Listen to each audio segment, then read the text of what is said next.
धर्मानुरागी धर्म बंधुओं एवं बहनों, आप सभी के अंतर में विराजमान आपकी पवित्र आत्मा को मेरा नमन है। मेरे जीवन में आए हुए समस्त उपकारियों के उपकारों को याद करते हुए उन सभी के चरणों में प्रणाम करती हूँ। मोक्षाभिलाषी धर्म बंधुओं एवं बहनों, कहानी बहुत पुरानी है लेकिन बहुत समझ देने वाली है, इसलिए अपनी बात का प्रारंभ उसी से करती हूँ। एक ब्राह्मण पंडित जगह जगह जाकर के गीता का पाठ किया करता था और एक बार की बात है, वो अपने गांव से दूसरे गांव में एक सेठ को गीता का पाठ सुनाने जा रहा था। अपने गांव से दूसरे गांव के बीच में एक नदी पड़ती थी और उस ब्राह्मण को नदी पार करके जाना पड़ता था। और अचानक एक दिन वो जा रहा था तो उसे एक आवाज सुनाई दी और मानो कि वो आवाज किसी मनुष्य की हो, लेकिन वहां कोई मनुष्य नहीं था। उसने देखा वो कोई मगरमच्छ बोल रहा था। उस मगरमच्छ ने कहा कि ए ब्राह्मण देव, अगर तुम मुझे गीता का पाठ सुनाओगे तो मेरा जीवन धन्य हो जाएगा। मैं तुम्हें बदले में मोती दूंगा। मेरे पास मोतियों की माला है और मैं गहराई में जाकर के निकाल के लेकर के आया हूं। अब देखो, ब्राह्मण पंडित था, उसे सब तो पैसे से मतलब था, चीजों से मतलब था, उसको दक्षिणा से मतलब था, वो फिर कोई भी हो। तो मगरमच्छ की ये बात उसने मान ली कि ठीक है, मैं जब सेठ को सुनाने के लिए गीता का पाठ जाऊंगा उससे पहले मैं जल्दी आऊंगा और तुझे गीता का पाठ सुनाऊंगा। तो मगरमच्छ को वो हर रोज गीता का पाठ सुना रहा है। हर रोज दिल से, भावना से मगरमच्छ गीता का पाठ सुन रहा है, क्योंकि ब्राह्मण तो ऐसा ही होता है, जो धन देगा वह उसे ही गीता का पाठ सुनाएगा, और वो ऐसा ही कर रहा था। और जिस दिन गीता का पाठ पूरा हो गया, उस दिन मगरमच्छ ने अपने वादे के अनुसार उसे मोतियों की बहुत खूबसूरत और कीमती माला दी, जिसे देख करके ब्राह्मण बहुत खुश हुआ। गीता पाठ सुनकर के मगरमच्छ तो उससे भी कई गुना खुश होता है। मगरमच्छ के मन में बड़ा आनंद आता है, बड़ा सुकून आता है, बहुत ज्यादा। और उसने कहा कि अगर तुम कल भी मुझे कोई अन्य शास्त्र, रामायण का पाठ है और भी कोई पाठ शास्त्र अगर आप मुझे सुना सकते हो तो जरूर सुना देना। मैं तुम्हें फिर एक और मोतियों का हार दूंगा, बड़ा कीमती है वो भी। तो पंडित ने कहा कि ठीक है भाई, सुना दूंगा। धन के लोभ में आकर के ब्राह्मण सुना रहा था उसे गीता का पाठ, लेकिन मगरमच्छ को कोई लोभ नहीं था। बड़े भाव से, बड़े भक्ति भाव से वो सुन रहा था। उसको लग रहा था कि मेरा मन पवित्र हो रहा है, मेरे कान पवित्र हो रहे हैं। वो एक एक शब्द को ऐसा सुन रहा था जैसे कि पानी में डूबने के बाद रों में रोया भीग जाता है रुई का। इसी तरह से गीता का पाठ सुनने के बाद वो फील कर रहा था कि उसका रोया रोया भीग गया है। मगरमच्छ बहुत प्रसन्न होता है, उसे फिर एक और हार देता है और फिर उससे अनुरोध करता है, उससे विनती करता है। दूसरे दिन उसे कहता है कि आपने मेरे ऊपर बहुत उपकार किया है, आपने मुझे पवित्र शास्त्र सुनाया है, मैं बहुत खुश हूँ। बहुत दिनों तक ऐसे ही आना जाना चलता रहा। पंडित आता रहा, वो सुनाता रहा। फिर एक दिन मगरमच्छ ने उससे कहा कि धर्म उपदेश तो तुम हर रोज़ सुनाते हो, लेकिन पंडित जी मेरी एक बहुत इच्छा है, बहुत तमन्ना है मेरी कि आप मुझे त्रिवेणी में छोड़ कर के आ जाओ। भारतीय संस्कृति में, हिंदू धर्म में त्रिवेणी का बहुत ज़्यादा महत्व है, तो मुझे वहाँ पर छोड़ के आ जाओ, मेरा जीवन धन्य हो जाएगा। आपने मेरे जीवन को बहुत ज़्यादा सार्थक करने में सहयोग दिया है, थोड़ा और सहयोग दोगे तो मुझे अच्छा लगेगा। मेरे भीतर से मुझे एक प्रेरणा आती है कि मुझे अपने पापों को धोना है, मुझे अपने पापों को धोना है, मुझे विरक्त होना है, मुझे अपनी आत्मा के लिए सोचना है और मेरी इच्छा है त्रिवेणी तक जाने की। क्या तुम पहुंचा दोगे? पंडित ने कहा मुझे क्या मिलेगा? तो उसने कहा कि मैं आपको 5 घड़े दूंगा, मोतियों से भरे हुए, कीमती मोतियों से भरे हुए 5 घड़े तुम्हें मिल जाएंगे। अब लालच क्या नहीं करवाता है, सब कुछ करवा देता है। लालच तो बहुत बुरी बला होती है। तो उस समय उन्होंने कहा कि ठीक है चला जाऊंगा। उसने एक ठेला गाड़ी ली और वो उतने बड़े मगरमच्छ को उस पर रखा और चलाता है, बहुत दौड़ा रहा है गाड़ी को और जाता है और जाकर के त्रिवेणी में उस मगरमच्छ को डाल देता है और कहता है कि ये लो स्नान करो। तो उसने कहा कि अभी अंतिम समय में मुझे गीता का पाठ सुना दीजिए। गीता का पाठ सुना रहे हैं। उस मगरमच्छ के मन में एक अपार आह्लाद भावना आती है, बहुत खुशी की भावना आती है। धर्मशास्त्र के वो शब्द सुनकर के वो बहुत ज़्यादा मन से अति प्रसन्न होता है, बहुत खुश होता है। तो उसने ऐसे अपने वादे के अनुसार फिर उसको 5 घड़े दिए और वो पंडित जाने लगा। पंडित जब जा रहा था तो घड़ियाल मगरमच्छ जोर से हंसने लगा और जैसे ही उसे जोर से हंसी आ गई तो पंडित जी ने पूछा कि भाई तू हंस क्यों रहा है, तेरे हंसने का क्या कारण है? तो घड़ियाल ने कहा कि क्या करोगे जान करके, छोड़ो ना, जाने दो। पंडित जी बोले नहीं नहीं तुझे बताना पड़ेगा, तू क्यों हंसा? क्योंकि कभी कभी हंसी बड़ी रहस्यात्मक होती है और जब रहस्यात्मक हंसी होती है उसको जानने की इच्छा बहुत होती है। कोई जो चीज़ छुपाई जाए उसे जानने की बहुत इच्छा होती है। उन्होंने कहा नहीं नहीं तुझे बताना पड़ेगा, तू बता तू क्यों हंसा?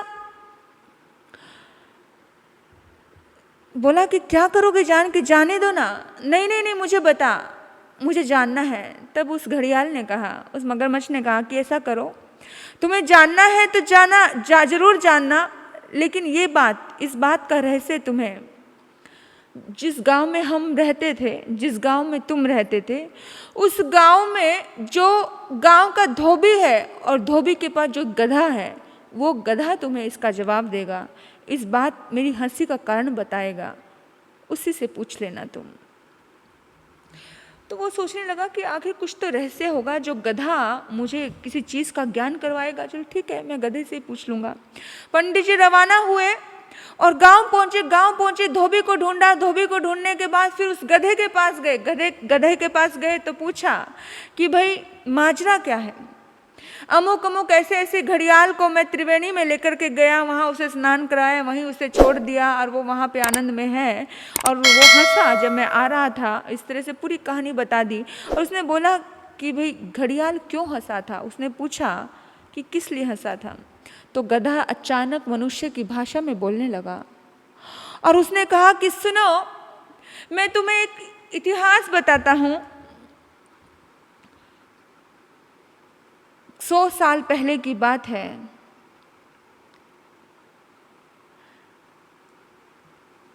एक नगरी में एक राजा रहते थे और वो राजा बहुत धर्मात्मा थे, बहुत ज़्यादा धर्म से जुड़े हुए थे। मन में, रोम रोम में परमात्मा का नाम लेते रहते थे, भगवान उनसे जुदा नहीं थे। तो धर्मशास्त्र श्रवण करते थे, हर बार धर्मशास्त्र श्रवण करते थे। एक दिन उनके मन में आया कि बस भाई अभी मुझे हरिद्वार के दर्शन करने हैं, हरिद्वार जाना है। तो राजा हरिद्वार के लिए निकला और उनके साथ उनका एक परम सेवक था, बहुत ज़्यादा, जो सेवक उनका एक कहते ना अंगरक्षक, जो बॉडीगार्ड, जो बहुत ज़्यादा विश्वास पात्र विश्वसनीय सेवक था, जो हर काम में, हर चीज़ में, हर पूजा में, हर पाठ में, हर दुख में, हर सुख में प्रतिपल राजा के साथ रहता था। राजा भी उसे बहुत प्यार करता था। तो उस सेवक को लेकर के राजा हरिद्वार गए और राजा ने गंगा स्नान किया। गंगा स्नान करने के बाद उसको बड़ा आनंद आया। मैं सच बता रही हूँ, हम लोग भी हरिद्वार गए हैं। मैंने बहुत कुछ घूमा है अपने जीवन काल में, बहुत सारे हिल स्टेशनों पे मैं गई हूँ, बहुत सारे मंदिरों में गई हूँ, बहुत सारी जगह जगह पे गई हूँ, लेकिन हरिद्वार का एक विशेष महत्व है।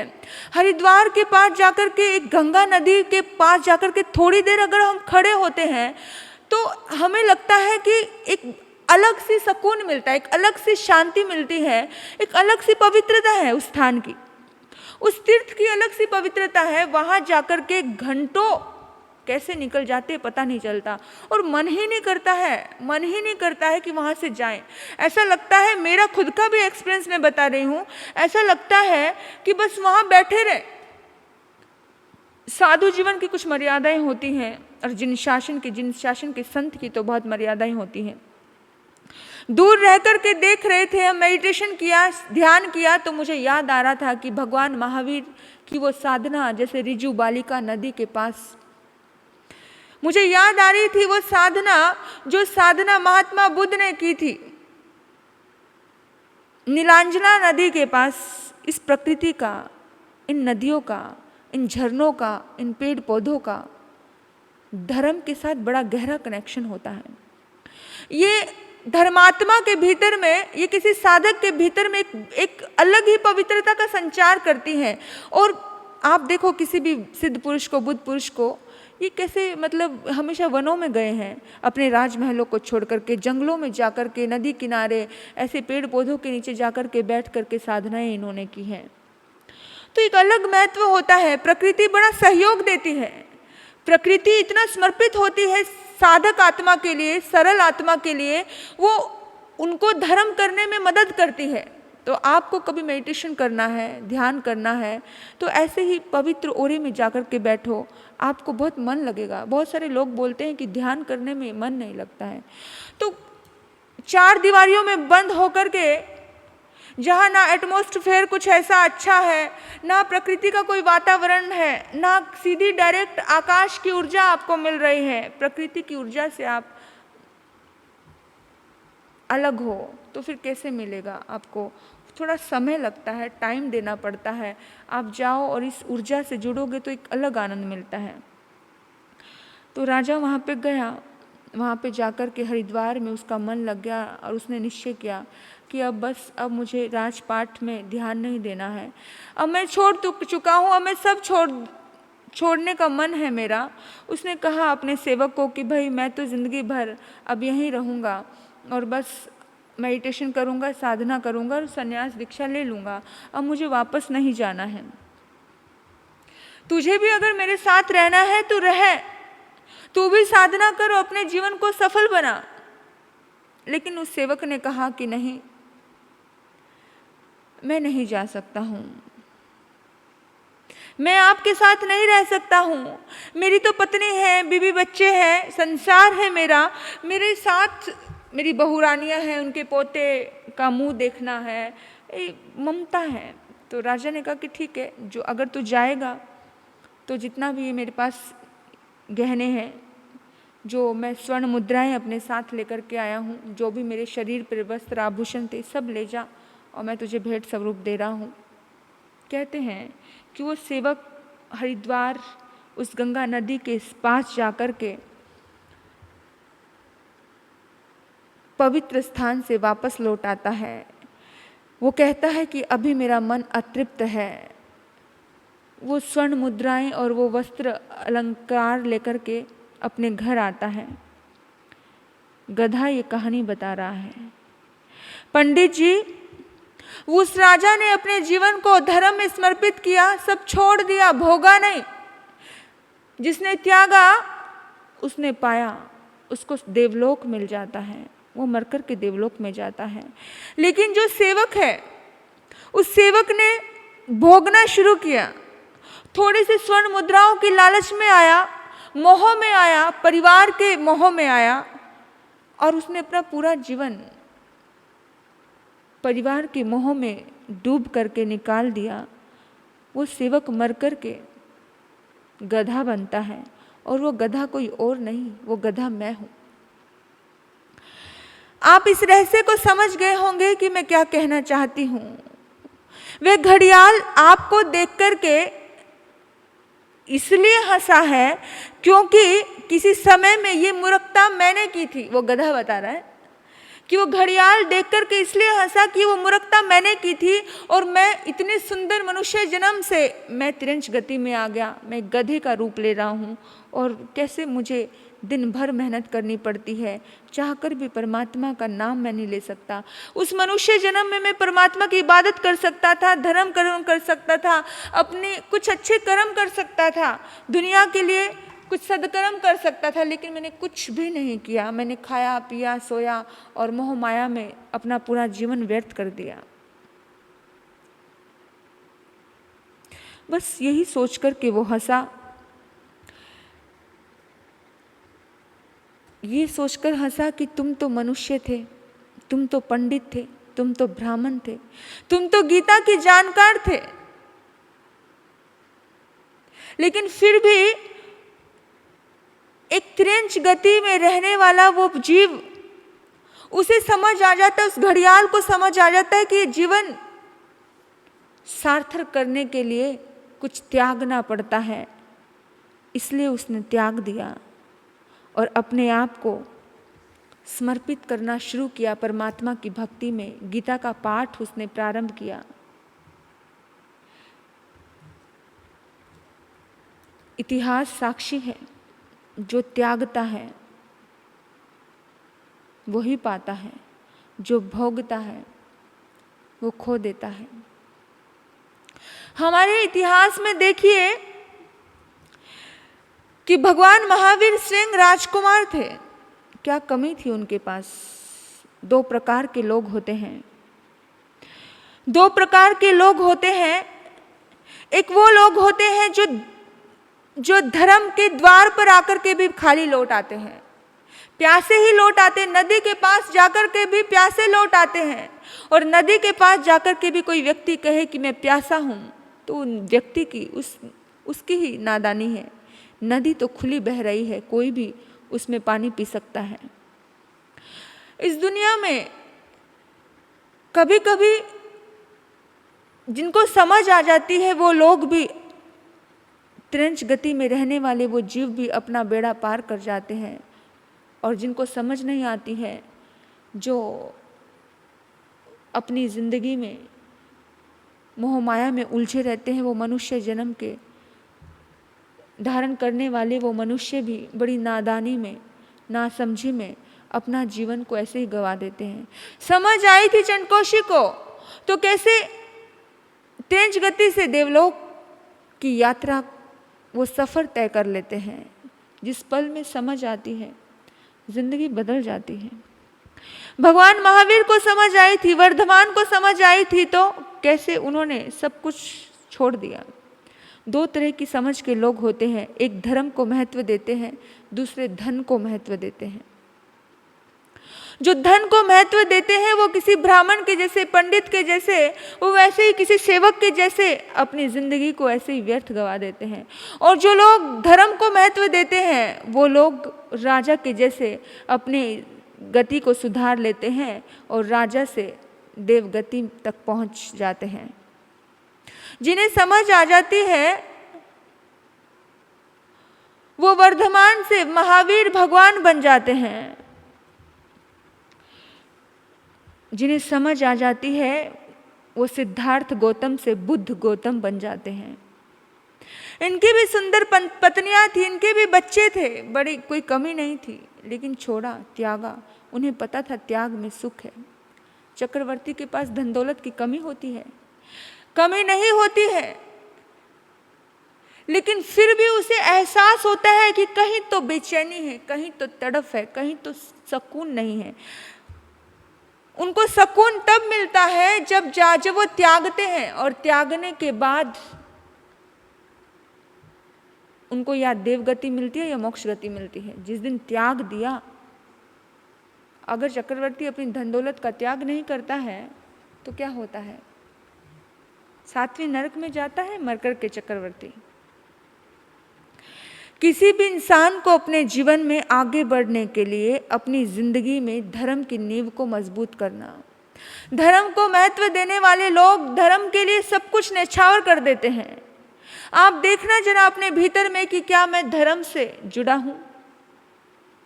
धर्म इंसान को भीतर से बदलता है, बाहर से नहीं बदलता। धर्म पता है क्या करता है? धर्म एंटीबायोटिक का काम करता है। जैसे सपोज करो किसी के मुंह पर पिंपल आए हैं, अगर वो व्यक्ति मुंह को ही धोता रहे तो भी वो उसके पिंपल खत्म नहीं हो रहे हैं। डॉक्टर के पास जाता है, चेक करवाता है, और डॉक्टर कहते हैं कि भाई तुम्हारे खून में खराबी है। ऊपर ऊपर से धोने से कुछ नहीं होगा, ऊपर ऊपर से कुछ नहीं होगा। एंटीबायोटिक देता है डॉक्टर और खून को साफ करता है, तब जाकर के उसके पिंपल्स ठीक हो जाते हैं। तो धर्म इंसान को भीतर से ठीक करता है। जब भीतर से ठीक करता है ना इंसान को, तो फिर उसे किसी पुलिस की, किसी कोर्ट की, किसी कचहरी में जाने की ज़रूरत नहीं पड़ती, उसे किसी दूसरे नियमों की, कानूनों की ज़रूरत नहीं पड़ती। वो अपने आप में उसका जीवन ही नियम हो जाता है, उसका जीवन ही धर्म में हो जाता है। तो अपनी ज़िंदगी में अपने आप को धर्म में बनाना, ज़िंदगी में जब जब भी समय मिले, जब जब भी मौका मिले, अपने धर्म की नींव को मजबूत करना। कहा है, धर्म कल्याणकारी है, धर्म की महिमा भारी है, कभी ये तुम भुलाओ ना।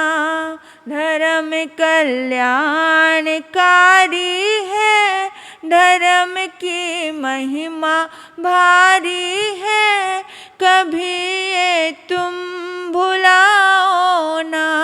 लिया शरणा सदा जिसने, किए दुख दूर है इसने, कभी ये तुम भुलाओ ना। लिया शरणा सदा जिसने, किए दुख दूर है इसने, कभी ये तुम भुलाओ ना। कभी मत भूलना, हमेशा धर्म काम आता है, धर्म कल्याण करता है, धर्म बहुत बहुत ताकत देता है। आप करो कुछ ऐसे धर्म, कुछ पुण्य के कार्य। भगवान महावीर ने एक श्रावक धर्म बताया है और एक संत जीवन बताया है। अगर आप संत जीवन नहीं ले सकते हो, साधु नहीं बन सकते हो, तो श्रावक तो बन ही सकते हो। सदगृहस्थी भी अपनी गृहस्थी को अच्छे ढंग से पालन करता है, एक व्यवस्थित मर्यादित जीवन जीता है जो उसके नियम के मुताबिक होता है। कि जैसे दान पुण्य करता है, धर्म कार्य करता है, नेक कर्म करता है, तो उस नेक कर्म कभी जप तप करता है, साधना करता है, एकादशी को, द्वादशी को, बहुत सारे तरह तरह के नियम हैं, पचखान है, तो कैसे कल्याण नहीं होगा। एक दूसरे का सहयोग देता है, तो सुबह शाम परमात्मा की भक्ति करता है, अपने सगे साथी संबंधियों को भगवान की भक्ति से जोड़ता है, भगवान की भक्ति करवाता है, और हर गरीब बच्चे में, गरीबों में भगवान के दर्शन करके उनको ये सोचता है कि भाई ये भी तो एक इंसान का रूप है, इस इंसान में भी भगवान बस सकता है, भगवान बनने की ताकत है, तो उनको मदद करता है। तो व्यक्ति धार्मिक दिल से किसी चीज़ के प्रति आसक्ति नहीं रखता है, किसी चीज़ के प्रति लड़ाई झगड़े नहीं, कुछ नहीं। उसे समझ आता है कि नहीं भाई, ये सब जीते जागतों के चीज़ें हैं, क्या करना है, इतनी छोटी छोटी चीज़ के लिए किस लिए लड़ना, किस लिए झगड़ना, यानी कि उसे समझ आ जाती है। वो फिर छोटी छोटी, जैसे जैसे एक घड़ियाल को भी समझ आ गई कि भाई नहीं, भीतर से ज्ञान प्रकट हो जाता है। इन पशुओं को, इन पंछियों को भी ज्ञान प्रकट हो जाता है। कभी जाकर के गौशालाओं में जाओ, सेवा करो। बहुत सारे ऐसे लोग हैं जो मानवता के धर्म से जुड़े हुए हैं, गौ माताओं की सेवा से जुड़े हुए हैं, यानी कि बिना किसी भेदभाव के, बिना किसी लालच के, बिना किसी बात के ऐसी सेवा कर रहे हैं। बहुत सारे अपने संघ में, श्रमण संघ में बहुत साधु संत है, एक एक का क्या नाम लूँ, जो हजारों गायों का पालन कर रहे हैं, जो हजारों बच्चों का पालन कर रहे हैं, चुपचाप करते हैं, तो अपने जीवन को सार्थक कर रहे हैं। देखिए, संत नहीं बन सकते तो कम से कम अच्छे श्रावक जरूर बन जाना। श्रावक बनने का भाव जरूर रखना, तप करना, धर्म करना, साधना करना। श्रावक में, श्रावक शब्द में 3 अक्षर होते हैं। श्र का अर्थ होता है श्रद्धा, परमात्मा की भक्ति करना, श्रद्धा से करना। श्रद्धा से बड़े बड़े काम बन जाते हैं। व का अर्थ होता है विवेक, विवेक रखना। किसी को हम बोलते बोलते कभी कभार हम विवेक नहीं रखते, किसी का दिल दुख जाता है। चलते हुए विवेक नहीं रखते, हम कोई भी जीव हमारे पैर से मर जाता है। हमारे व्यवहार में कोई विवेक नहीं होता, हमारे बुरे व्यवहार की वजह से किसी का दिल दुख जाता है। तो भगवान कहते हैं श्रावक के भीतर में ये 3 गुण होने चाहिए। पहला श्र यानी श्रद्धा होनी चाहिए धर्म के प्रति, अपने धर्म गुरुओं की वाणी के प्रति। दूसरा है विवेक, विवेकवान होना चाहिए एकदम से। जितना ज़्यादा वो दिल से सजग रहता है, जागरूक रहता है, विवेकवान होता है, उतनी जल्दी उसका धर्म, उसके भीतर में धर्म की नींव मजबूत होती है। और फिर लास्ट का शब्द है क का अर्थ है क्रिया।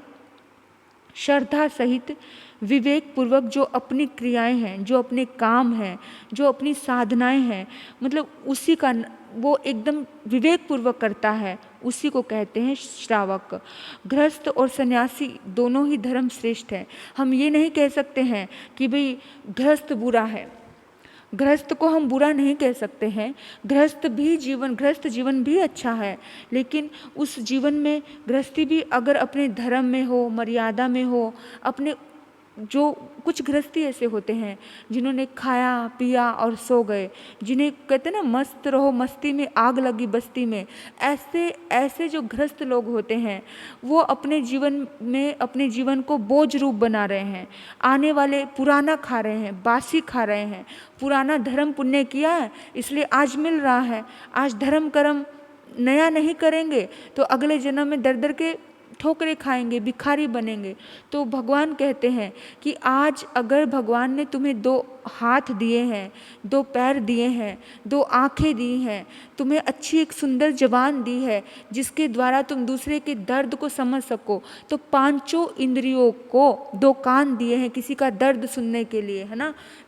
तो 5 इंद्रियों को अच्छे से प्रयोग करना है। ये अच्छे से प्रयोग कर लिया, धर्म को आपने अच्छा पालन किया।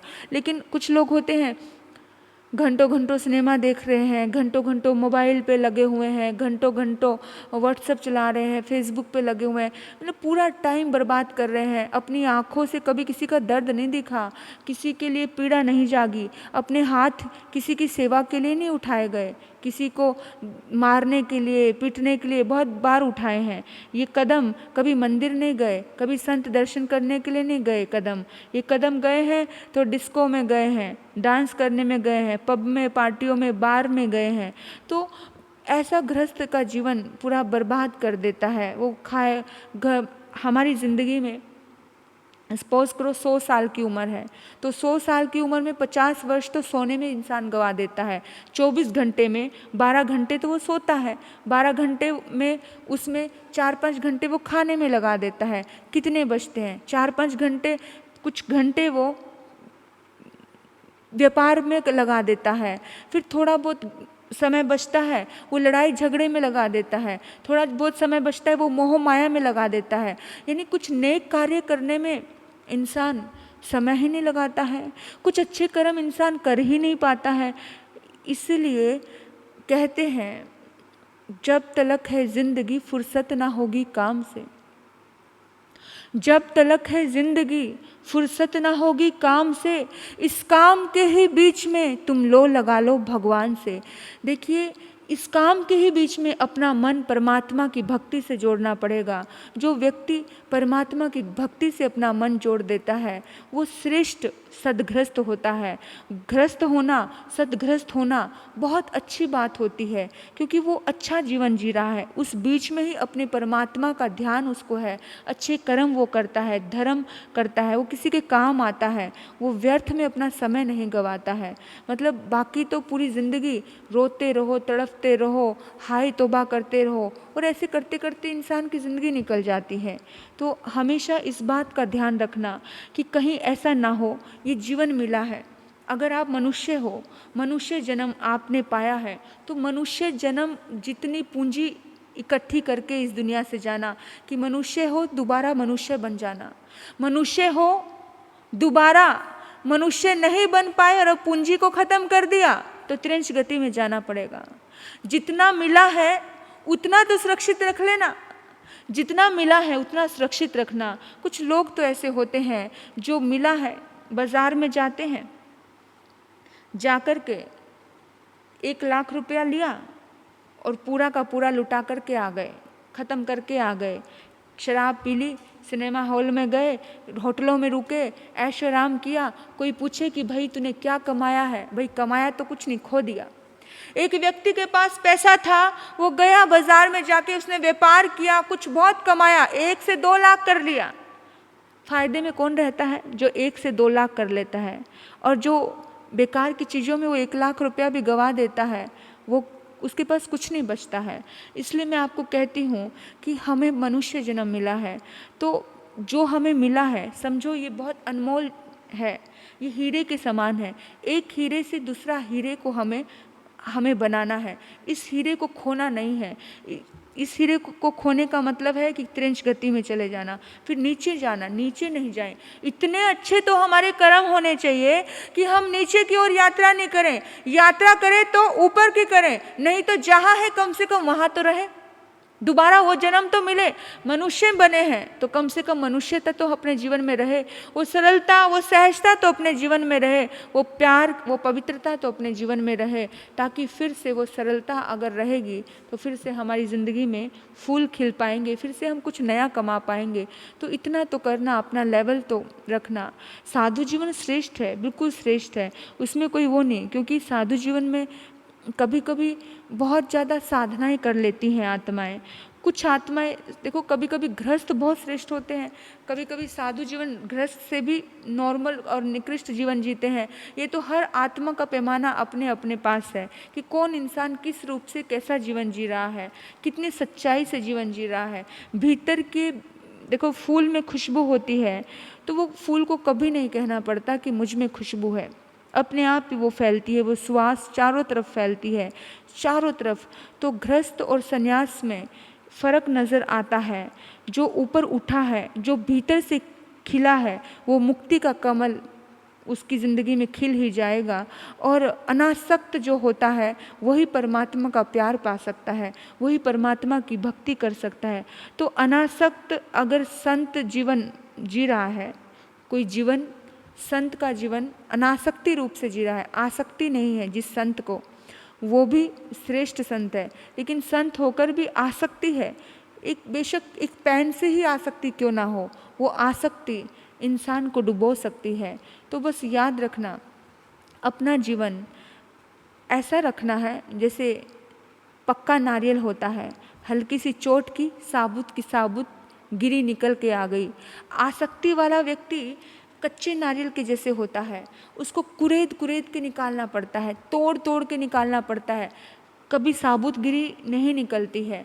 तो हमेशा इस बात का ध्यान रखना, हम अपने रिश्तों से इतने चिपके हैं, इतने चिपके हैं, और वो रिश्ते हमें बार बार दर्द दे रहे हैं, बार बार तकलीफ दे रहे हैं, तो भी इतना तोड़ते हैं ये रिश्ते, इतना दुख देते हैं ये रिश्ते, फिर भी चिपके पड़े हैं। आसक्ति से जब हम दूर होंगे तो हम धर्म की नींव को मजबूत बना पाएंगे। जितना ज़्यादा धर्म की ओर समर्पित होंगे उतना ज़्यादा आत्मा का कल्याण हम कर पाएंगे। अपने लिए सोचो। मैं तो हमेशा कहती हूँ कि धर्म के लिए स्वार्थी बन जाओ। कभी सत्संग में आओ, मन नहीं करे ना तो भी आओ। एक दिन आत्मा पे संस्कार पड़ेंगे। मन नहीं है तो भी सुनो सत्संग। मन तो करता है गाने सुनने का, है ना, मन तो करता है फिल्मी चीज़ें फिल्म देखने का, लेकिन नहीं, जब भी आपका मन करे कुछ देखने का तो कुछ अच्छे नाटक देखो, महात्मा बुद्ध की जीवनी देखो, भगवान राम रामायण का जीवन देखो, आप कुछ अच्छी चीज़ देखो जिसमें धर्म की बातें हैं, भगवान महावीर की जीवन गाथा देखो, आपका मन बदलने लग जाएगा, एकदम चेंज होगा। हम जैसा देखते हैं वैसे बन जाते हैं, वैसे बनते हैं। तो अपने आप ही वो संस्कार हमारे परिपक्व होंगे और एक ना एक दिन हम बिल्कुल निरासक्त भाव होकर के जिएंगे। हमें खुद अंदर से लगने लग जाएगा कि अब हमें किसी चीज़ से मोह नहीं है, अब कुछ भी नहीं करना है, अब तो बस आंखें बंद करके परमात्मा का साक्षात्कार हो जाए, बस ये फीलिंग आएगी। और बड़ी आनंद की वो फीलिंग होगी। जब हम किसी चीज़ से गहराई से जुड़ जाते हैं ना, तो उस जुड़ी हुई चीज़ से, धर्म से गहराई से जुड़ जाएंगे तो एक आनंद देगा, एक सुकून देगा। और धर्म तो हमेशा इंसान को आनंद ही देता है। मैं तो चाहती हूँ कि वैसा धर्म का फूल आपकी ज़िंदगी में खिले और आपको बहुत सारी खुशियाँ मिले। हमारी ज़िंदगी में भी ऐसी ही निरासक्त भावना आए, किसी चीज़ से, अपने शरीर से भी मोह ना रहे, ऐसे ही समय प्रकट हो। ताकि हम बहुत इतिहास देखते हैं, हम देखते हैं कि एक तिरंज गति का जीव भी जाग गया, तो फिर हमारी आत्मा क्यों नहीं जागती है। तो बस जैसा हम भाव करेंगे वैसा ज़रूर एक ना एक दिन प्रकट होगा। जैसे हमारे विचार होते हैं उसी हिसाब से हमारे उच्चार होते हैं, और जो उच्चार में आएगा, यानी जो उच्चारण में आएगा, एक दिन वो आचरण में आना शुरू हो जाएगा। तो सबसे पहले अपने विचारों से विचार करना शुरू करो कि नहीं, मुझे सिद्ध गति में जाना है, मेरा शाश्वत सुख मुझे प्राप्त करना है, मेरा घर ही सिद्धालय है, बस यही चिंतन करना है। और जब ये चिंतन हमारा बढ़ेगा तो हमारी आत्मा के लिए आनंद होगा। इस लोक और परलोक में दोनों ही तरफ हम सुखी सुखी सुखी होते चले जाएंगे। आपने मुझे सुना। आपके भीतर बैठे परमात्मा तत्व को मैं नमन करती हूँ और इतना ही निवेदन करती हूँ कि हमारा लक्ष्य बस मुक्ति होना चाहिए। हमें हर कदम पर फूंक फूंक कर कदम रखना चाहिए, अपनी आत्मा को जागृत करते रहना चाहिए, विवेकवान होकर के हमें जीना चाहिए। इन्हीं सद्भाव से ओम शांति, ओम शांति।